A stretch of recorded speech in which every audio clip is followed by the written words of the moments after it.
परिचय। प्रीति, वार्षिक परीक्षा में तुम्हारे प्राप्तांक क्या थे?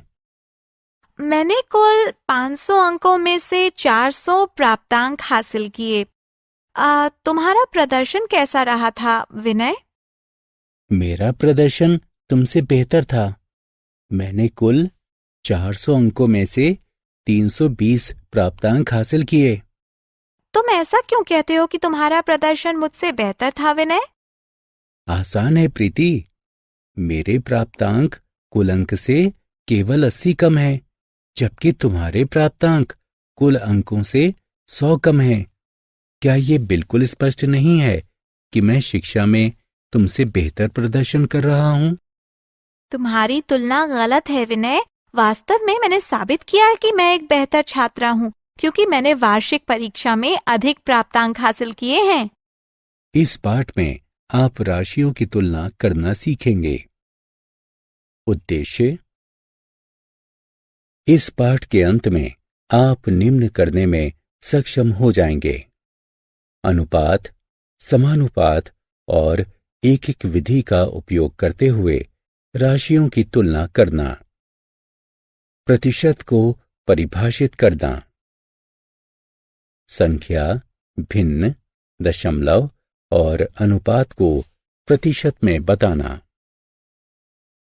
प्रतिशत को संख्या, भिन्न, दशमलव और अनुपात में बदलना, वृद्धि, ह्रास, प्रतिशत, लाभ, हानि प्रतिशत तथा साधारण ब्याज की गणना करने के लिए प्रतिशत की अवधारणा का उपयोग करना। राशियों की तुलना। टोकरी में सेब, विद्यार्थियों के वजन, परीक्षा में प्राप्त अंक, टावरों की ऊंचाई इत्यादि सभी राशियों के उदाहरण हैं। राशियों की तुलना निम्न की सहायता से की जाती है: अनुपात, समानुपात और एक एक विधि। आइए तुलना करने की इन विधियों को एक एक करके देखते हैं। अनुपात। मृदुल के पास 5 मेगापिक्सल कैमरा वाला एक मोबाइल है, जबकि भारती के पास एक 3 मेगापिक्सल कैमरा वाला एक मोबाइल है। आइए अनुपात की सहायता से दोनों मोबाइलों के कैमरों की तुलना करते हैं। हम मेगापिक्सल के अनुपात को 5/3 के रूप में व्यक्त करते हैं। इसका तात्पर्य है कि मृदुल का कैमरा भारती के कैमरे से 5/3 गुना अधिक बेहतर है। इसका तात्पर्य यह भी है कि भारती का कैमरा मृदुल के कैमरे से 3/5 गुना घटिया है। समानुपात। पाठ के प्रारंभ में हमने प्रीति और विनय की बहस को सुना कि अंतिम परीक्षा में उनके संबंधित प्रदर्शन बेहतर थे। आइए समानुपात की सहायता से उनकी बहस को सुलझाते हैं। आइए अब हम दो कुल अंकों को अनुपात में निम्न प्रकार से व्यक्त करते हैं: 400/500। अब हम विनय और प्रीति के प्राप्तांकों को अनुपात में निम्न प्रकार से व्यक्त करते हैं। उन्हें उनके न्यूनतम पदों में कम करने पर हमें 4/5 प्राप्त होता है। इसका तात्पर्य है कि दो अनुपात समानुपात में हैं।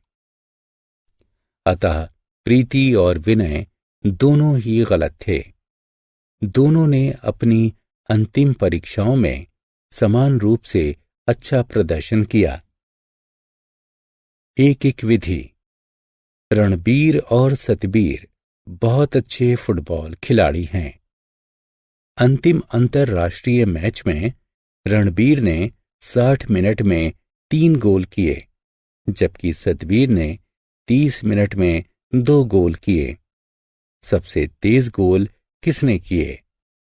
आइए हम एक एक विधि की सहायता से इस प्रश्न को हल करते हैं। प्रतिशत। इन समाचारों की सुर्खियों को देखिए। दालें 10% तक महंगी हुईं। ईंधन की कीमत 3% तक बढ़ी।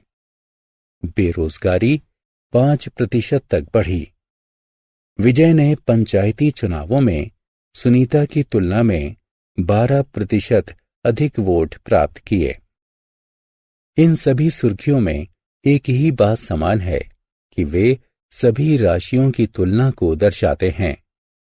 एक और बात जो उनमें समान है वो ये कि यहाँ इस प्रतीक का उपयोग हुआ है। यह प्रतीक प्रतिशत को निरूपित करता है। शब्द प्रतिशत का शाब्दिक अनुवाद प्रति 100 या सैकड़ा होता है। इसका तात्पर्य राशियों की तुलना से है। चलिए आइए कुछ उदाहरण देखें। राजीव ने अंग्रेजी विषय में 100 में से 80 अंक प्राप्त किए।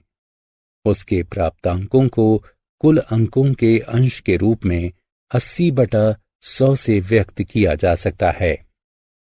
इन्हीं प्राप्तांकों को इस प्रतीक की सहायता से प्रतिशत के रूप में 80% से भी व्यक्त किया जा सकता है। शिव के दादाजी हिमाचल प्रदेश में एक सेब के बगीचे के मालिक हैं। उन्होंने उसे सेब के 50 बक्से भेजे। शिव के पिता ने अपने दोस्तों को 35 बक्से भेज दिए। आइए शेष बक्सों को कुल प्राप्त हुए बक्सों के प्रतिशत के रूप में व्यक्त करते हैं। 50 में से शेष बचे हुए बक्से हैं 50 घटा 35 यानी 15। कुल प्राप्त हुए बक्सों के अंश के रूप में शेष बक्से बराबर 15/50। भाजक को 100 में परिवर्तित करके हल कीजिए।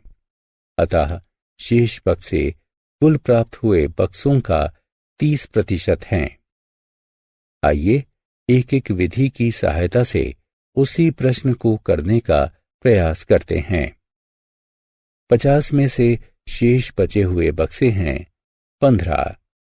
100 में से शेष बचे हुए बक्से बराबर 15/50 गुना 100 जो कि 30 प्राप्त होगा। अतः शिव के दादाजी की ओर से भेजे गए कुल बक्सों में से 30% बक्से शिव के परिवार के पास हैं। दोनों विधियों से एक ही उत्तर प्राप्त। आत्म मूल्यांकन। ध्यानपूर्वक प्रश्नों को पढ़िए एवं सही उत्तरों का चयन कीजिए। प्रतिशत में बदलना। हम संख्याओं को प्रतिशत में व्यक्त करना सीख चुके हैं। आइए अब हम रूपांतरण करना सीखते हैं। चलिए भिन्न दशमलव तथा अनुपात को प्रतिशत में बदलना सीखें। भिन्न। एक सब्जी विक्रेता के पास प्रत्येक 5 में से 4 टमाटर ताजे हैं, बाकी के सड़े हुए हैं। सड़े हुए टमाटर के अंशों को प्रतिशत में व्यक्त कीजिए। कुल टमाटरों में से सड़े हुए टमाटरों का अंश है 1/4/5 जो कि 1/5 होगा। इसका तात्पर्य है कि प्रत्येक 5 में से 1 टमाटर सड़ा हुआ है। कुल 5 टमाटरों में से सड़े हुए टमाटरों की संख्या 1। कुल 100 टमाटरों में से सड़े हुए टमाटरों की संख्या बराबर है 1/5 गुणा 100 यानी 20 के। अतः कुल टमाटरों में से 20% टमाटर सड़े हुए हैं। दशमलव। एक गांव में महिलाओं की आबादी को दशमलव में 0.55 से व्यक्त किया गया है, तो गांव में पुरुषों की आबादी को प्रतिशत के रूप में व्यक्त कीजिए। महिलाओं की आबादी 0.55 जो कि बराबर होगा 55/100 के यानी 55 प्रतिशत के। पुरुषों की आबादी बराबर 100% घटा 55% बराबर 45%। गांव में पुरुषों की संख्या कुल आबादी का 45% है। अनुपात। एक विद्यालय में विज्ञान वर्ग के विद्यार्थियों को कंप्यूटर विज्ञान और अर्थशास्त्र के बीच चयन करने की स्वतंत्रता है। कंप्यूटर विज्ञान के विद्यार्थियों और अर्थशास्त्र के विद्यार्थियों के बीच का अनुपात 3:2 है। अर्थशास्त्र के इच्छुक विद्यार्थियों को विज्ञान वर्ग में कुल विद्यार्थियों की संख्या के प्रतिशत के रूप में व्यक्त कीजिए। विज्ञान के विद्यार्थियों की कुल संख्या बराबर 3 + 2 बराबर 5। प्रत्येक 5 विज्ञान के विद्यार्थी। अब हम संख्याओं, भिन्नों, दशमलवों और अनुपातों को प्रतिशत में व्यक्त कर सकते हैं। आइए अब हम प्रतिशत को संख्याओं, भिन्नों, दशमलवों और अनुपात के रूप में व्यक्त करना सीखते हैं। संख्याएं। एक चिड़ियाघर में बंदरों की संख्या का प्रतिशत कुल जानवरों की संख्या का 20% है। यदि चिड़ियाघर में जानवरों की कुल संख्या 150 है, तब बंदरों की कुल संख्या ज्ञात कीजिए। 100 जानवरों में बंदरों की संख्या 20 है। 150 जानवरों में बंदरों की संख्या 20/100 गुणा 150 यानी 30 होगी। अर्थात चिड़ियाघर में 30 बंदर हैं। भिन्न। रवीना कपड़ों पर अपनी मासिक आय का 30% खर्च करती है। रवीना के खर्चों को उसकी कुल आमदनी के अंश के रूप में व्यक्त कीजिए। रवीना द्वारा कमाए गए प्रत्येक 100 रुपए में से उसके द्वारा खर्च की गई राशि है 30 रुपए। रवीना द्वारा कमाए गए प्रत्येक रुपए में से उसके द्वारा खर्च की गई राशि है 30/100, जो कि 3/10 होगा। रवीना कपड़ों पर अपनी आमदनी का 3/4 यानी 3/10 खर्च करती है। दशमलव। भारत में एक विशेष गांव ने 85% की उच्च साक्षरता दर हासिल की है। इसे दशमलव के रूप में व्यक्त कीजिए। प्रत्येक 100 ग्रामीणों में से 85 शिक्षित हैं। भिन्न के रूप में 100 ग्रामीणों पर साक्षरों की संख्या है। 85/100 यानी 0.85। 85% को दशमलव के रूप में 0.85 लिखा जाता है। अनुपात। एक विद्यालय में 80% तक शिक्षक महिलाएं हैं। महिला शिक्षकों तथा पुरुष शिक्षकों की संख्या को अनुपात के रूप में व्यक्त कीजिए। प्रत्येक 100 शिक्षकों में महिला शिक्षक 80 हैं। प्रत्येक 100 शिक्षकों में पुरुष शिक्षक 100 घटा 80 यानी 20 हैं। आत्म मूल्यांकन। प्रतिशतों का उनकी संबंधित संख्याओं, भिन्नों, दशमलवों तथा अनुपातों से मिलान कीजिए।